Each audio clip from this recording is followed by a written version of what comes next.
ಕೆಂಡ ಸಂಪಿಗೆ ನಮ್ಮ ಕೆಂಡ ಸಂಪಿಗೆ. ಏನಾಯ್ತ್ರಿ, ಯಾಕೆ ಕಿರ್ಚ್ತಾ ಇದ್ದೀರಾ? ಸಾಧನ ಬಂದು ಅಕೌಂಟ್ ಅಲ್ಲಿ 25 ಲಕ್ಷ ರೂಪಾಯಿ ತಗೊಂಡಿದ್ದಾಳೆ. ಏನು, 25 ಲಕ್ಷನಾ? ಯಾಕಂತೆ? ಯಾಕೆ ಅಂತ ಕಾರಣ ಗೊತ್ತಿಲ್ಲ. ಅಟ್ಲೀಸ್ಟ್ ಕೊನೆ ಪಕ್ಷ ಹಿರಿಯವ್ರನ್ನ ಒಂದು ಮಾತು ಕೇಳ್ಬೇಕು ಅನ್ನೋ ಪರಿಜ್ಞಾನ ಬೇಡ? ಇವರೆಲ್ಲ ಏನು ಫ್ಯಾಕ್ಟ್ರಿ ಉಳಿಸೋದಕ್ ಬಂದಿದಾರ ಇಲ್ಲ ಮುಳುಗ್ಸೋದಕ್ ಬಂದಿದಾರ? ನೋಡಿದ್ರ ಸುಮಾ ಹೇಳಿದ್ದಕ್ಕೆ ತಾನೇ ನೀವು ಆಫೀಸ್ಗೆ ಹೋಗಿದ್ದು, ಅದಕ್ಕೆ ತಾನೇ ಇಷ್ಟೊಂದು ವಿಷಯ ನಿಮಗ್ ಗೊತ್ತಾಗಿದ್ದು. ಇಲ್ಲ ಅಂದಿದ್ರೆ ಇನ್ನು ಎಷ್ಟು ಲಕ್ಷ ನೀರ್ನಲ್ಲಿ ಹೋಮ ಮಾಡ್ದಂಗ ಆಗ್ತಿತ್ತೋ ಏನೋ. ನೀನು ನಿನ್ ತಲೆಗೋ ಮುಚ್ಕಳೆ. ಉರಿಯೋಗ ಇದ್ಮೇಲೆ ಉಪ್ಪಾಕ್ಬೇಡ, ಮಾತಾಡಿದನೇ ಮಾತಾಡ್ಬೇಡ. ಹಾಗಲ್ಲ ರೀ, ಅವಳಿಗೆ ಯಾಕೆ 25 ಲಕ್ಷ ಅಂತ? ನನಗ್ ಗೊತ್ತಿಲ್ಲ ಕಣೆ. ಮನೆ ಜವಾಬ್ದಾರಿ ಎಲ್ಲ ನಾವೇ ನೋಡ್ಕೋತೀವಿ, ಮಗು ಸ್ಕೂಲ್ ಫೀಸ್ ಕೂಡ ನಾವೇ ಕಟ್ತೀವಿ, ಮತ್ಯಾಕ್ರೆ 25 ಲಕ್ಷ ತಗೊಂಡ್ಲು? ನೀನ್ ಕೇಳಿದ ಪ್ರಶ್ನೆ ನಾನು ಅವಳನ್ನ ಕೇಳ್ಬೇಕು ಅಂತ ಇದ್ದೆ ಫ್ಯಾಕ್ಟ್ರಿಲಿ. ಎಲ್ಲರ ಎದುರುಗಡೆ ಕೇಳಿದ್ರೆ ಮನ್ಮನೆಯವ್ರಿಗೆ ಸರಿ ಇಲ್ಲ ಅಂತ ನಮ್ಮ ಹಿಂದ್ಗಡೆ ಆಡ್ಕೊಂಡು ಹೋಗ್ತಾರಲ್ಲ ಅಂತ ಬಾಯಿ ಮುಚ್ಕೊಂಡು ಇಲ್ಲಿವರೆಗೂ ಸುಮ್ಮನೆ ಬಂದಿದ್ದೀನಿ. ಇವತ್ತು ಅವಳು ಬರ್ಲಿ, ಎಲ್ಲದನ್ನು ಆಚೆ ಹಾಕ್ಬಿಡ್ತೀನಿ. ಅತ್ತೆ, ನೀವೇನೇ ಕೇಳದಿದ್ರು ದಯವಿಟ್ಟು ನಾನಿದ್ದಾಗ ಅವ್ರನ್ನೇನು ಪ್ರಶ್ನೆ ಮಾಡಬೇಡಿ. ಇಲ್ಲಾಂದ್ರೆ ನಾನೇ ಇದನ್ನೆಲ್ಲ ಹೇಳ್ಕೊಟ್ಟು ಮಾಡಿಸ್ದೆ ಅಂತ ನನ್ನ ಮೇಲೆ ಕೋಪ ಮಾಡ್ಕೋತಾರೆ. ದಯವಿಟ್ಟು ಅತ್ತೆ, ನಾನಿದ್ದಾಗ ಅವ್ರನ್ನ ಏನು ಕೇಳಕ್ ಹೋಗ್ಬೇಡಿ. ಮಾವ, ಎಲ್ಲರ ಹತ್ರ ನಾನು ಕೇಳೋ ಅಂತ ಹಣೆ ಬರ ಬಂದೋಯ್ತು ನನಗೆ. ರೀ ನೀವು ಟೆನ್ಷನ್ ಮಾಡ್ಕೊ.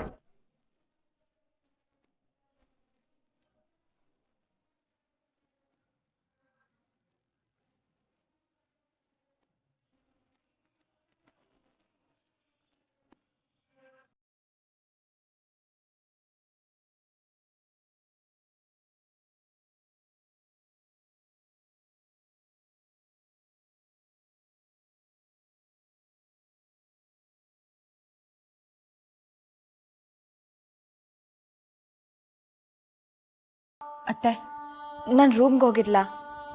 ನನಗ್ ಒಂದ್ ಅರ್ಥ ಆಗ್ತಾ ಇಲ್ಲ ಸುಮಾ, ನೀನ್ ಯಾವ ತಪ್ಪು ಮಾಡಿಲ್ಲ ತಾನೆ, ಮತ್ಯಾಕೆ ಹೆದರ್ಕೋತಾ ಇದ್ಯಾ? ಹೆದರಿಕೆ ಅಂತಲ್ಲ ಅತ್ತೆ, ನಾನು ಹೇಳ್ಕೊಟ್ಟು ಇಷ್ಟೆಲ್ಲ ಆಯಿತು ಅಂತ ಸುಮ್ಮನೆ ಅವ್ರು ನನ್ನ ಮೇಲೆ ಕೋಪ ಮಾಡ್ಕೋತಾರೆ. ಈಗಾಗಲೇ ನನ್ನಿಂದಾಗಿ ಮನೆ ಒಡೆದೋಯ್ತು, ಸಂಬಂಧಗಳು ದೂರ ಆಯಿತು ಅಂತ ಕೋಪ ಮಾಡ್ಕೊಂಡಿದ್ದಾರೆ. ಅದಕ್ಕೆ ನಿನ್ ಮೇಲೆ ಯಾರು ರೇಗ್ತಾರೆ? ನಾ ಬಿಟ್ಬಿಡ್ತೀನಾ? ನಾವು ಅವಳಿಗೆ ಹೇಳಿದ್ದು ಫ್ಯಾಕ್ಟ್ರಿ ನೋಡ್ಕೋ ಅಂತ, ಲಕ್ಷಾಂತರ ರೂಪಾಯಿ ಕೊಳ್ಳೆ ಹೊಡಿ ಅಂತ ಅಲ್ಲ. ಬರ್ಲಿ ಇವತ್ತು, ಏನ್ ಹೇಳ್ತಾಳೆ ಅಂತ ನಾನು ನೋಡ್ತೀನಿ. ಇಷ್ಟೊತ್ಗಾಗ್ಲೇ ಬರ್ಬೇಕಾಗಿತ್ತು, ಇನ್ನೂ ಬಂದಿಲ್ಲ ಅಂದ್ರೆ ಅವಳಿಗೆ ಭಯ ಬಂದಿರ್ಬೇಕು, ತನ್ನ ಕಳ್ತನ ಎಲ್ಲಿ ಗೊತ್ತಾಗೋಯ್ತು ಅಂತ. ಬಹುಶಃ ಆಫೀಸಲ್ಲಿ ಜಾಸ್ತಿ ಕೆಲಸ ಇರ್ಬೋದೇನೋ ಅತ್ತೆ. ಅದು ಅಲ್ಲದೆ ಮಾವ ಬೇರೆ ಹೋಗಿದ್ರಲ್ಲ, ಅದಕ್ಕೆ ಕೋಪ ಮಾಡ್ಕೊಂಡಿರ್ಬೋದೇನೋ. ನೀವೊಂದ್ಸಲ ಫೋನ್ ಮಾಡಿ ವಿಚಾರಿಸಿ ಅತ್ತೆ. ನೋಡು, ನಾನ್ ಕಾಲ್ ಮಾಡಕ್ ಹೋದ್ರೆ ಸುಮ್ನೆ ಅವಳು ಕಿರ್ಚಾಡ್ತಾಳೆ, ನಾನು ಅದಕ್ಕೆ ಉತ್ತರ ಕೊಡ್ಬೇಕಾಗತ್ತೆ. ಅದೆಲ್ಲ ಏನು ಬೇಡ, ಅವಳಾಗ ಅವಳೇ ಮನೆಗ್ ಬರ್ಲಿ, ಆಮೇಲೆ ವಿಚಾರಿಸ್ಕೊಂಡ್ರೆ ಆಯ್ತು.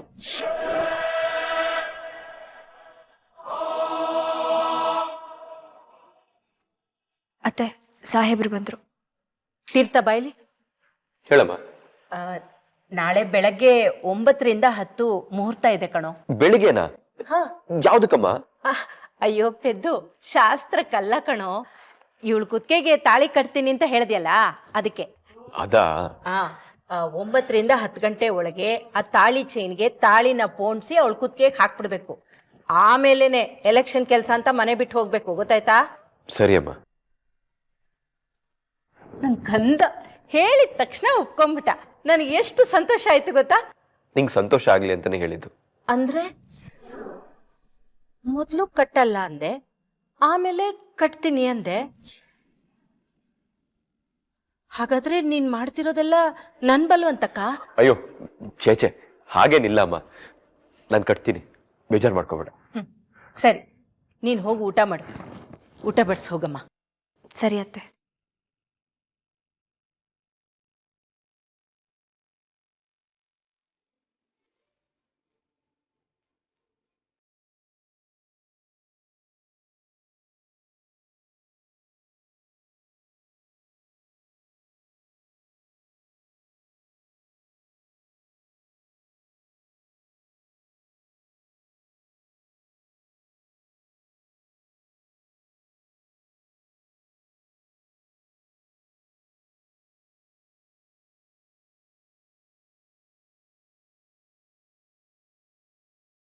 ಸುಮ್ನವ್ರೆ ಸುಮ್ನವ್ರೆ ಸಾಹೇಬ್ರೆ ಬಂದ್ರಾ? ಕುತ್ಕೊಳ್ಳಿ, ಊಟ ಬಡಿಸ್ತೀನಿ.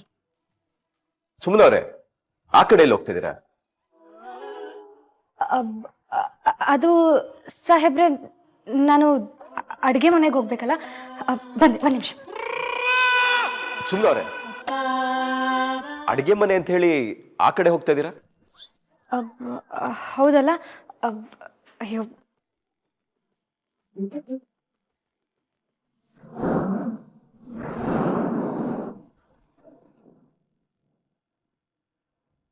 ಸುಮ್ನವ್ರೆ ಏನಾಯ್ತು?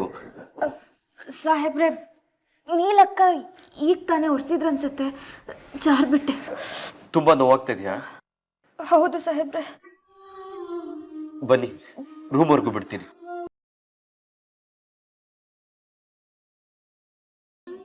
ಇಲ್ಲ ಸಾಹೇಬ್ರೆ, ಸರಿ ಹೋಯ್ತು, ನೀವು ಕುತ್ಕೊಳ್ಳಿ. ಹುಷಾರು.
ಬನ್ನಿ ರೂಮಿಗೆ ಬಿಡ್ತೀನಿ.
ತುಂಬಾ ನೋವಾಗ್ತಾ ಇದೆಯಾ?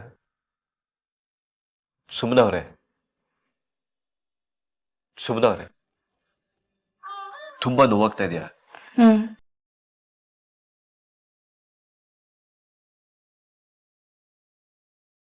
ಸಾಹೇಬ್ರೆ ಬಿಡಿ.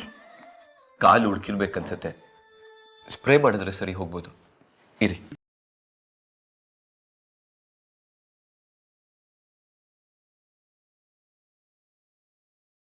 ಸಾಹೇಬ್ರೆ ಕಾಲ್ ಮುಟ್ಬೇಡಿ. ಕಾಲು ಮುಟ್ದೆ ಸ್ಪ್ರೇ ಹೆಂಗ್ ಮಾಡ್ಲಿ? ಬಾಯಲ್ಲಿ ಮಾಡ್ಲಾ?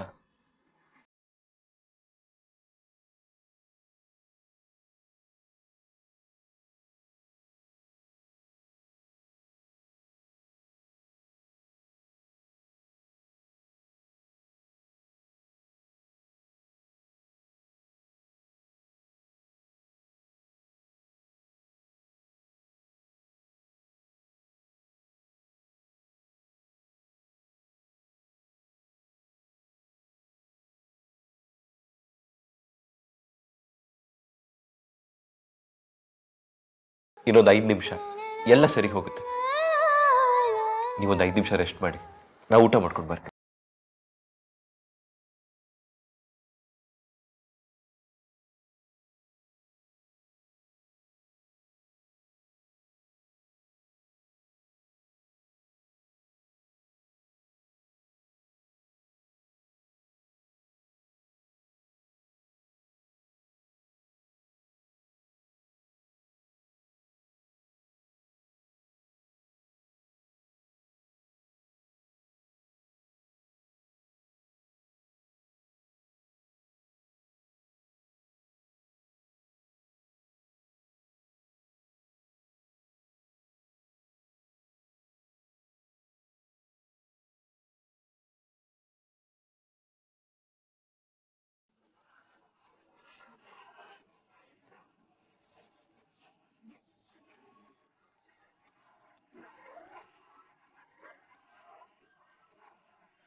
ಇವತ್ತು ಅಲಂಕಾರ ತುಂಬಾ ಚೆನ್ನಾಗಿತ್ತಮ್ಮ.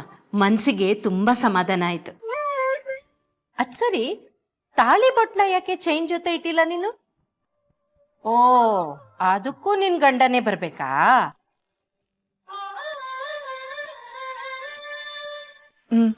ಸರಿ ಸರಿ ಸರಿ. ಎಲ್ಲಿ ನಿಮ್ ಯಜಮಾನ್ರು ರೆಡಿ ಆದ್ರ? ಹಾ ಅತ್ತೆ, ಸ್ನಾನ ಮಾಡ್ತಿದ್ದಾರೆ, ಇನ್ನೇನ್ ಬಂದ್ಬಿಡ್ತಾರೆ. ಸರಿ. 25 ಲಕ್ಷ ರೂಪಾಯಿ ಅದೇನ್ ಕಡಿಮೆ ಅಮೌಂಟಾ? ಅತ್ತೆ ಅಲ್ಲಿ ನೋಡಿ ಅತ್ತೆ, ಮಾವನ್ನ ಕೇಳ್ದಲ್ಲಿ ಬಿಟ್ಬಿಟ್ರೆ ಇನ್ನು ಬೆಟ್ಟದಷ್ಟು ಸಾಲ ಮಾಡಿ ನನ್ನ ತಲೆ ಮೇಲೆ ಒರೆಸ್ಬಿಡ್ತಾರೆ.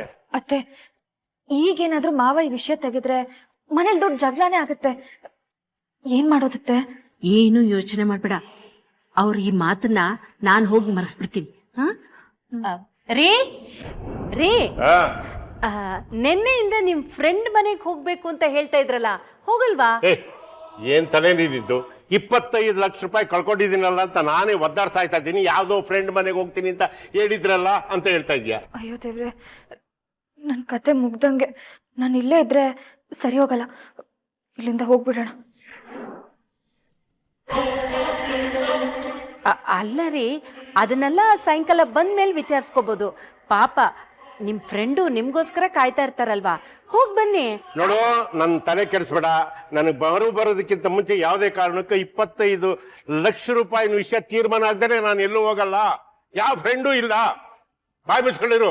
ನೀನ್ ಎಲ್ಲೂ ಹೋಗ್ಬೇಕಾಗಿಲ್ಲ. ಇದೆಲ್ಲ ಆಗ್ತಿರೋದು ಯಾರಿಂದ ಅಂತ ನನಗೆ ಗೊತ್ತು. ಸಾಧನಾ, ಮಾವ, 25 ಲಕ್ಷ ರೂಪಾಯಿ ಹೆವಿ ಅಮೌಂಟ್ ತಗೊಂಡು ಯಾತಕ್ ತಗೊಂಡಿದ್ದೀನಿ ಅಂತ ಒಂದೇ ಒಂದು ಲೈನ್ ಖರ್ಚು ಹೋಗಿ ಏನು ಅಂತ ತೋರಿಸಿಲ್ವಲ್ಲ, ಯಾಕೆ?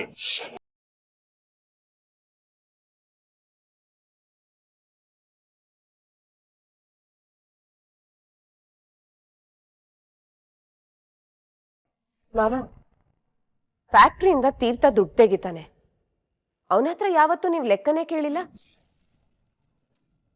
ನೋಡು, ಮಕ್ಕಳಿಗೆ ಜಾಸ್ತಿ ಅಧಿಕ ಪ್ರಸಂಗತನ ಇರಬಾರ್ದು ಅಂತ ಹೇಳೋದು ಇದಕ್ಕೋಸ್ಕರನೇ.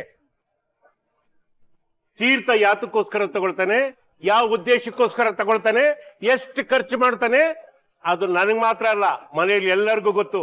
ನಾನು MLA ಆದ್ಮೇಲೆ ಅದನ್ನ ಪೈ ಟು ಪೈ ವಾಪಸ್ ಕೊಡ್ತೀನಿ ಅಂತ ಹೇಳಿದ್ದಾನೆ.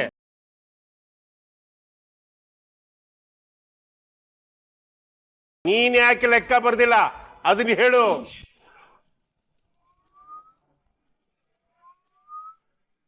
ಸಾಧನಾದೇವಿಯವ್ರೆ, ನಿಮ್ಮ ಗಂಡನ ಚಡ್ಡಿ ಖರ್ಚಿಂದ ಹಿಡಿದು, ನಿಮ್ಮ ಮಗುವಿನ ಸ್ಕೂಲ್ ಫೀಸಿಂದ ಹಿಡಿದು, ನಿಮ್ಮ ಬ್ಯೂಟಿ ಪಾರ್ಲರ್ ಖರ್ಚಿಂದ ಹಿಡಿದು ನೀವು ಓಡಾಡ್ತಿರಲ್ಲ, ಇಂಧನದ ಖರ್ಚುವರೆಗೂ ನಾನೇ ಕೊಡ್ತಾ ಇರೋದು. ಆದ್ರೆ 25 ಲಕ್ಷ ರೂಪಾಯಿ ಫ್ಯಾಕ್ಟ್ರಿ ಅಕೌಂಟ್ ಇಂದ ತಗೊಂಡಿದ್ದೀರಾ. ಯಾಕೆ ತಗೊಂಡಿದ್ಯಾ ಅಂತ ಒಂದು ಲೈನ್ ಬರ್ದಿಲ್ವಲ್ಲ, ಯಾಕೆ ಹೇಳು.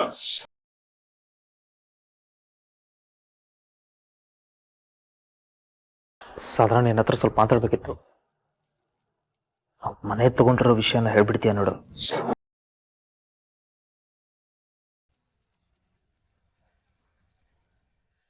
ಗೊತ್ತಿ ನನ್ ಮಗನೇ, ಏನ್ ಹೆಂಡತಿ ಕಿವಿಲೋಗಿ ಕಿಸ್ ಕಿಸ ಪುಸ್ ಪಿಸ್ ಆಗ್ತಿದ್ಯಾ? ಮಗದ ಕೆನ್ನೆ ಕೊಡಿದ್ರೆ 3 ರೌಂಡ್ ಆಗ್ಬಿಡ್ಬೇಕು. ಹುಷಾರ್. ಮಾವ, ನಿಮ್ ಎಲ್ಲಾ ಪ್ರಶ್ನೆಗಳಿಗೂ ನನ್ನ ಹತ್ರ ಉತ್ತರ ಇದೆ ಮಾವ. ನಾನ್ ಹೇಳ್ತೀನಿ. ಆ ದುಡ್ಡನ್ನ ಯಾರ್ ತೆಗೆಸ್ಕೊಂಡ್ರು ಯಾಕೆ ತೆಗೆಸ್ಕೊಂಡ್ರು ಅಂತ ನೋಡ್ದೆ ನಾನೇ ತಗೊಂಡಿದ್ದೀನಿ ಅಂತ ಅಸ್ಯೂಮ್ ಮಾಡ್ಕೊಂಡು ನನ್ ಮೇಲ್ ರೇಗ್ತಾ ಇದ್ದೀರಲ್ಲ. ಮನೆಯವ್ರ ಮುಂದೆ ಅವಮಾನ ಮಾಡಿದ್ರೆ ನನಗ್ ಬೇಜಾರಾಗ್ತಿರ್ಲಿಲ್ಲ, ಆದ್ರೆ ಇವಳ ಮುಂದೆ ಅವಮಾನ ಮಾಡ್ತಿದ್ದೀರಾ. ಇವಳು ಮನೆಗ್ ಬೆಂಕಿ ಹಚ್ಚಿ ತಮಾಷೆ ನೋಡ್ಬೇಕಾಗಿತ್ತು, ಅದಕ್ಕೆ ಆಫೀಸ್ಗೆ ಹೋಗಿ ಲೆಕ್ಕ ನೋಡಿ ಅಂತ ಹೇಳಿದ್ಲು, ನೀವು ನೋಡಿದ್ರಿ. ಇವಳಿಗೂ ಅದೇ ಬೇಕಾಗಿತ್ತು. ಇಷ್ಟು ದಿವ್ಸ ಅತ್ತೆ ಇವಳ ಪರ ವಹಿಸ್ಕೊಂಡ್ ಮಾತಾಡ್ತಿದ್ರು, ಈಗ ನೀವು ಇವಳ ಪರ ವಹಿಸ್ಕೊಂಡ್ ಮಾತಾಡ್ಬೇಕಾಗಿತ್ತು. ಅದಕ್ಕೆ ಹೀಗೆಲ್ಲ ಮಾಡ್ತಿದ್ದಾಳೆ. ಗಾಳ ಹಾಕಿದ್ಲು, ನೀವು ಸಿಕ್ಬಿದ್ರಿ.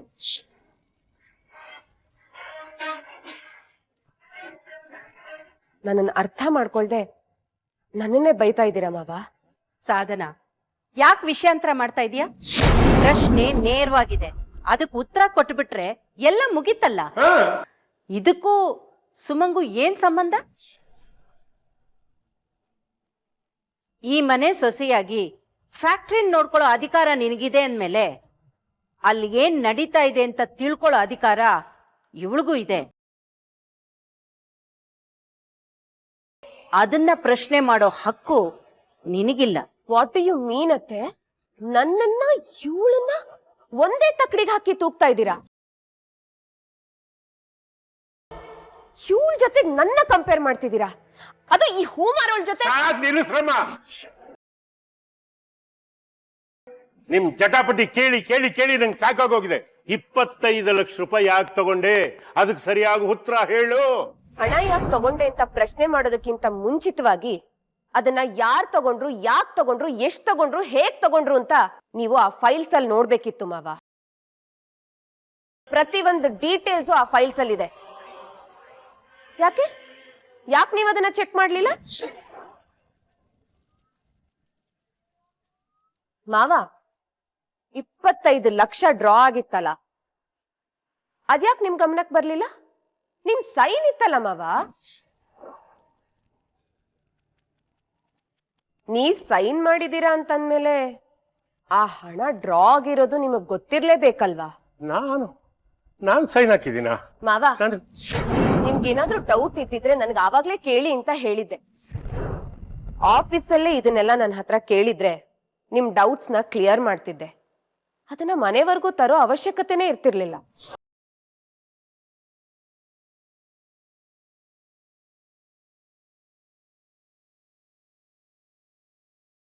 ಈಗ ಹಣ ಯಾತಕ್ಕೋಸ್ಕರ ಖರ್ಚಾಗಿದೆ ಅಮ್ಮ? ಯಾರು ಕೊಟ್ಟಿದ್ಯಾ ಅದನ್ನಾದ್ರೂ ಹೇಳ್ತಾಯಿ. ಅಯ್ಯೋ, ನಾನ್ ಯಾಕೆ ಕೊಡ್ಲಿ ಮಾವ? ನೀವೇ ಕೊಟ್ಟಿರೋದು. ನಾನ್ ಕೊಟ್ಟಿದ್ದೀನ? ಯಾರಕ್ ಕೊಟ್ಟಿದ್ದೀನಿ ಸಾಧನ? ತೀರ್ಥಂಗ್.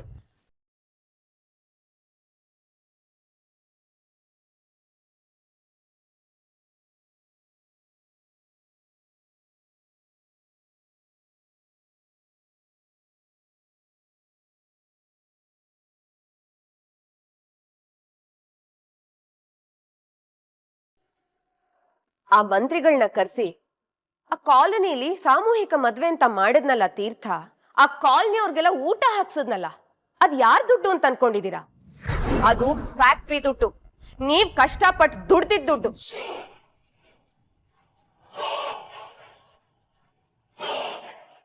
ಅದೇ ಸಾಮೂಹಿಕ ಮದ್ವೆಲ್ ತಾನೆ ತೀರ್ಥ ಇವಳನ್ನ ಕಟ್ಕೊಂಡು ಈ ಮನೆಗ್ ಸೊಸೆ ಅಂತ ಕರ್ಕೊಂಡ್ ಬಂದಿದ್ದು.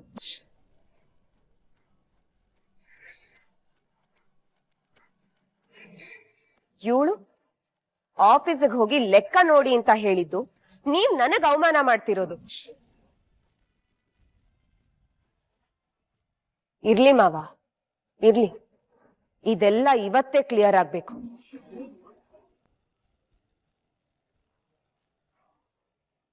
ನಾನು ಈಗ್ಲೇ ಕುಮಾರಕ್ಕೆ ಕಾಲ್ ಮಾಡಿ ಎಲ್ಲ ಫೈಲ್ಸ್ ತರೋದಕ್ಕೆ ಹೇಳ್ತೀನಿ. ಅಲ್ಲ ರೀ, ಸೈನ್ ಮಾಡಿರೋ ಪೇಪರ್ಸ್ನ ನೀವು ನೋಡಿದಿರ ಅಂದ್ಮೇಲೆ ಅದನ್ನ ಯಾಕ್ರಿ ಮರ್ತ್ ಬಿಟ್ರಿ? ನೀನು ಬಾಯಿ ಮುಚ್ಕೊಂಡು ಸ್ವಲ್ಪ ಸುಮ್ಮನೆ ನಿಂತ್ಕೊಳ್ಳೆ. ಫೈಲ್ ನೋಡಿದಿರಾ ಅಂತಾಳೆ, ಸಾಲದಕ್ಕೆ ರುಜು ಹಾಕಿದಿರಾ ಅಂತ ಹೇಳ್ತಾರೆ. ಯಾಕೋ ನನಗೆ ಮರುವು ಜ್ಞಾಪಕಕ್ಕೆ ಬರ್ತಾ ಇಲ್ಲ. ನೆನ್ಪಾಗ್ತಿಲ್ಲ ಅಂದ್ರೆ ಪರವಾಗಿಲ್ಲ ಮಾವ, ನಾನ್ ಹೇಳಿದ್ನಲ್ಲ ಕುಮಾರಿಗೆ ಈಗ್ಲೇ ಕಾಲ್ ಮಾಡಿ ಎಲ್ಲ ಫೈಲ್ಸು ತರಿಸ್ತೀನಿ ರೀ. ಬೇಡ ಬಿಡಮ್ಮ, ಇದು 4 ಗೋಡೆ ಮಧ್ಯೆನೇ ಇದ್ದು ಬಿಡ್ಲಿ. 3ನೇವ್ರು ಗೊತ್ತಾಯ್ತು ಅಂದ್ರೆ ನಗೆಪಾಟ್ಲು ಎಲ್ಲ ಆಡ್ಕೊಂಡು ನಗ್ತಾರೆ. ನನ್ನ ಹಾಳಾದ ಮರವಿಂದ ಇನ್ನೂ ಏನೇನು ಅನಾಹುತಗಳು ಆಗ್ಬೇಕು, ನನ್ಗೊಂದು ಅರ್ಥ ಆಗ್ತಾ ಇಲ್ಲ.